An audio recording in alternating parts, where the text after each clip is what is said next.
Dipersembahkan oleh, didukung oleh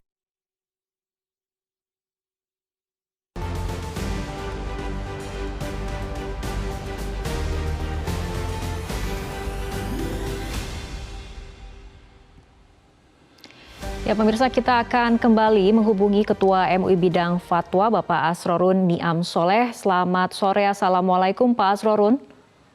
Waalaikumsalam warahmatullahi wabarakatuh. Selamat sore.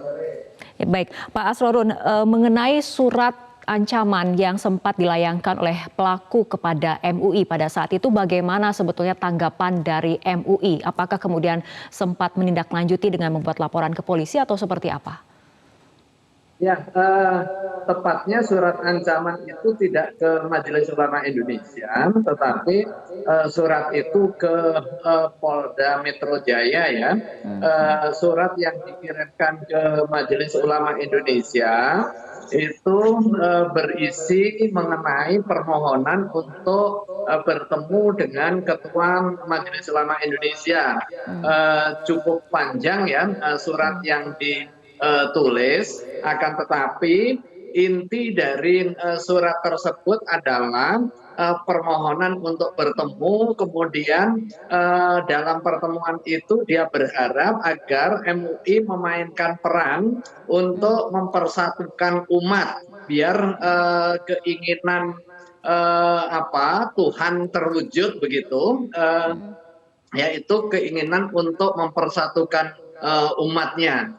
Saya kira itu inti dari surat yang dikirimkan kepada Majelis Ulama Indonesia setelah diperiksa di dalam arsip ya.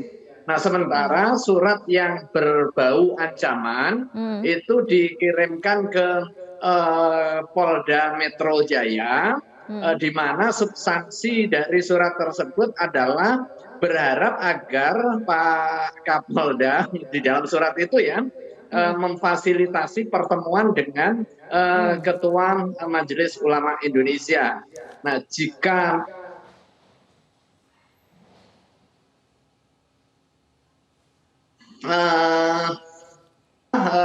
membawa pisau atau membawa senjata begitu. Oke. Apakah betul pelaku juga sempat berupaya 2 kali menemui pimpinan MUI, Pak? Informasi yang kita terima dari staf yang sempat bertemu, dia mengirim surat itu di tahun 2022 ya. Setelah itu tidak ada datang lagi hingga kemudian datang tadi pagi dengan tanpa perjanjian terlebih dahulu.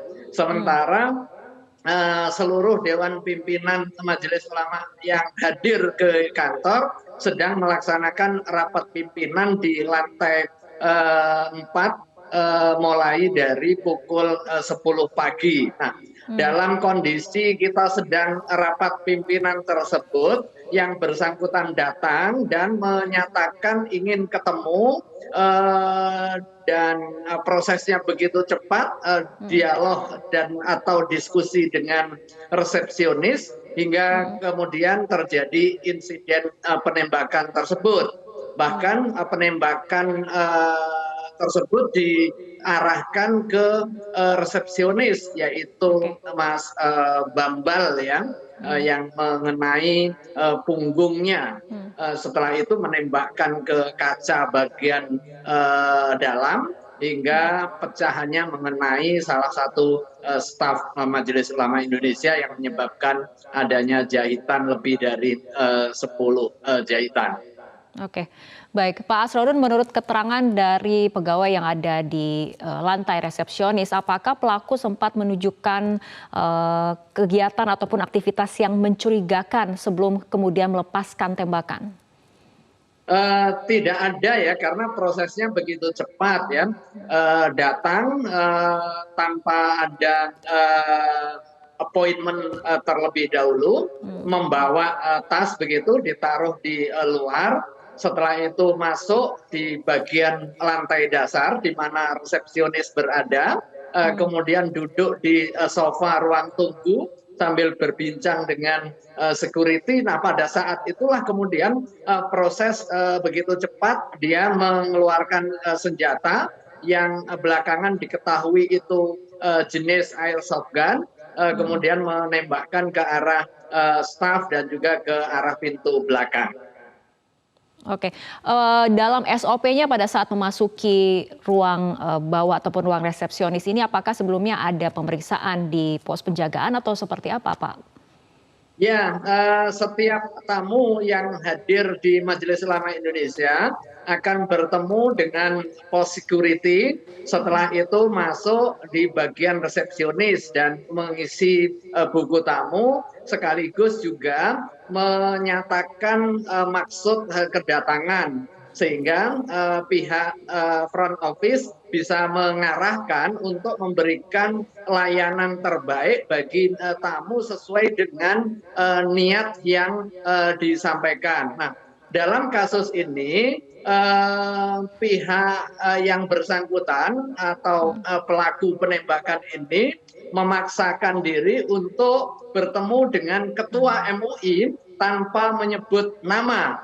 Padahal kalau di Majelis Ulama Indonesia, Ketua MUI itu ada beberapa yang dibagi sesuai dengan bidang tugasnya. Nah, dalam konteks ini, pihak resepsionis memberikan penjelasan ya sesuai dengan standarnya ya, yang dituju siapa, kemudian tujuannya apa, sehingga bisa diarahkan untuk bertemu di bagian mana, apakah nanti di lantai 2, itu bagian kesekjenan, kemudian ada di lantai 3, itu ada LP POM MUI, kemudian ada Dewan Pertimbangan, atau di lantai 4 di bagian fatwa dan sejenisnya. Nah, belum sempat memberikan pengarahan tersebut, si resepsionis memperoleh perlakuan dari pelaku, sehingga ya terjadilah situasi yang sebagaimana kita tahu tersebut. Oke, kita akan saat ini terus tunggu bagaimana perkembangan penyelidikan yang dilakukan oleh kepolisian, terutama untuk mengungkap motif dari pelaku penembakan ini. Terima kasih Ketua MUI Bidang Fatwa, Bapak Asrorun Niam Soleh telah berbincang bersama kami sore hari ini.